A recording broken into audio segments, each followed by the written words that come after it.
اچھا، کعبۃ اللہ کے گرد مطاف کے مختلف حصوں کی فضیلت کے حوالے سے کچھ ارشاد فرمائیں علامہ شرجیل احمد خان صاحب۔ بسم اللہ الرحمن الرحیم، اللہم صلی علی سیدنا و شفیعنا و مولانا محمد وعلی آل سیدنا مولانا محمد وبارک وسلم۔ بہت بہت شکریہ سلمان بھائی، اور بڑی خوبصورت، بڑی جامع اور فکری گفتگو ہم نے سماعت کی مفتی خرم اقبال رحمانی صاحب کی زبانی، اللہ کریم انہیں جزائے خیر عطا فرمائے۔ اب جہاں تک مطاف اور اس کے دیگر حصوں کی فضیلت کی بات ہے، تو اس میں پہلی بات تو یہ نظروں کے سامنے رہے کہ بزرگان دین فرماتے ہیں کہ خانہ کعبہ شمع کی مانند ہے جس کے گرد اہل ایمان پروانوں کی مانند چکر لگاتے ہیں۔ گویا کہ یوں کہتے ہیں کہ خرت کی گتھیاں سلجھا چکا میں، میرے مولا مجھے صاحب جنوں کر۔ کیوں کہ عقل کو تنقید سے فرصت نہیں، عشق پہ اعمال کی بنیاد رکھ۔ اور جنون عشق نظر آ رہا ہے، اللہ اکبر، وہ جو وارفتگی اور وہ پراگندہ بار، وہ دیکھیں آپ کو، وہ نظر آ رہا ہے، وہ منظر سامنے ہے، تو یہ عشق کی منزل ہے اور یہ سفر عشق ہے، یوں کہہ لیجیے۔ تو اب مطاف سے مراد جائے طواف کہہ لیں، یا وہ جگہ جہاں پر طواف کیا جاتا ہے۔ اچھا، اس میں سب سے پہلی چیز آپ یہ دیکھیں کہ خانہ کعبہ کے مختلف کارنرز ہیں، مختلف اس کے کونے ہیں۔ رکن اسود جہاں پر حجر اسود نصب ہے، آگے چلتے ہیں رکن عراقی، رکن شامی، رکن یمانی۔ اچھا، یہ سارے جو کارنرز ہیں، ان کے پاس سے جب آپ گزرنا شروع ہوتے ہیں تو ہر کارنر کے درمیان جو دیوار آ رہی ہے اس کی اپنی فضیلت ہے۔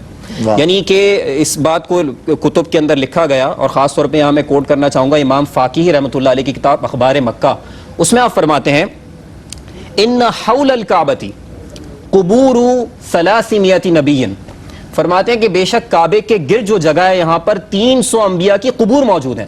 اور فرماتے ہیں ما بین الرکن الیمانی والرکن الاسود قبر 70 نبی، فرماتے ہیں کہ رکن یمانی اور رکن اسود کے درمیان جو جگہ ہے نا، یہاں پر 70 انبیاء کی قبور موجود ہیں۔ اور اسی بات کو اعلی حضرت نے انوار البشارہ میں لکھا کہ رکن یمانی اور رکن اسود کی جو درمیان کی جگہ ہے، یہاں پر 70,000 فرشتے اہل ایمان کی دعاؤں پر آمین کہنے کے لیے مامور ہے۔ اللہ اکبر۔ تو آپ اندازہ کریں جب یہاں سے گزر ہوگا، دعائیں ہوں گی، تو کیا کیفیت ہوگی۔ یعنی آپ کی خدمت محض جو ہے وہ اعجاز مقدس کے مجاورین نہیں کر رہے، بلکہ فرشتے بھی معمور کر دیے گئے ہیں، حکم پہ لگا دیے گئے ہیں۔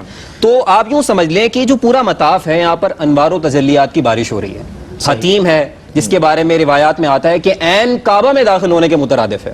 پھر مقام ابراہیم موجود ہے، سیدنا ابراہیم علیہ السلام کے لیے جنت سے آیا ہوا وہ سٹون اور وہ پتھر جہاں پر کھڑے ہو کے آپ نے خانہ کعبہ کو تعمیر فرمایا، اور جہاں آپ کے قدمین کے نشان موجود ہیں، وہ ایک بہترین جگہ، اور وہ ایسی جگہ جس کو آیات بینات میں شامل کیا گیا، یعنی اللہ رب العزت کی کھلی نشانیوں میں سے ہے۔ پھر بیر زمزم کو آپ دیکھ لیں، وہاں پر کہ جو سیدنا اسماعیل علیہ السلام کے قدموں کی رگڑ سے وہ چشمہ جاری ہوا، کہ وہ پانی کے جس کو دیکھنا بھی ثواب، جس کو پینا بھی ثواب، جو ہر اعتبار سے شفا، برکتوں کا مجموعہ۔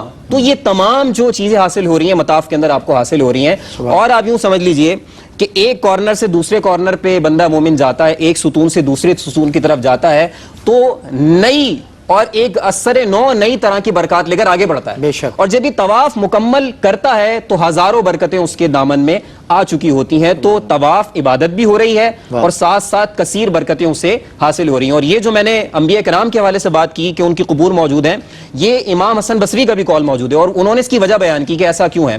امام حسن بصری فرماتے ہیں کہ وجہ یہ ہے کہ جب پچھلی اقوام میں انبیاء کرام مبعوث ہوتے تھے، اور چونکہ ظاہر سی بات ہے ہم اجمالاً سب کا ذکر کرتے ہیں، سب کے نام تو ہمیں بھی نہیں پتا، وہ بیان نہیں کیے گئے۔ آپ فرماتے ہیں کہ جب پچھلی اقوام میں انبیاء کرام مبعوث ہوتے تھے اور ان میں ان کی جو قومیں ان کی نافرمانی کرتی تھیں، ان سے منہ موڑتی تھیں اور انہیں جھٹلاتی تھی، تو وہ اپنے اہل ایمان کو ساتھ لے کر خانہ کعبہ کو رخ کیا کرتے تھے، اور پھر یہاں پر اس وقت تک رہتے تھے جب تک ان کا وصال نہیں ہو جاتا تھا۔ تو یہ بڑی وجہ ہے کہ جو اطراف میں جتنی جگہ ہے یہ انبیاء کے قبور کے ہونے کے اعتبار سے بھی مقدس ہے۔